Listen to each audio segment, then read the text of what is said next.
Hello, mga relax. So, magpapakain po ako ng sa mga crayfish ko. Yung, di ba, omnivores yung mga crayfish.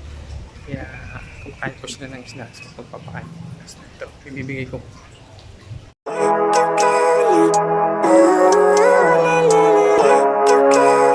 Ito yung fish na tinadtad ko.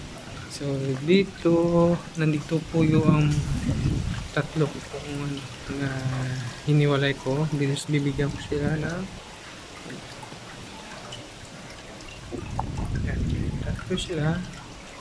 Hindi ko lang naman doon.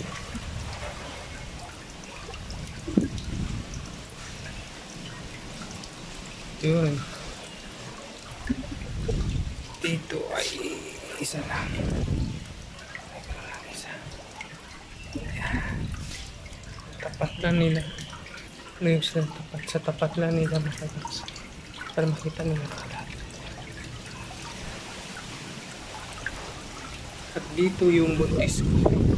So, bibigyan ko ng 2 piraso. Yung tapat lang. Yan, no? Halimbawa, relax pagka, hindi nila makain at mga 3 araw na. So, kinukuha ko po yan yung mga exist na pagkain para iwas amonya. Saka, hindi babaw yung tubig. So, yan. Yan. So, sa isang linggo, 2 beses o 1 beses lang po ako nagbibigay ng ng isda.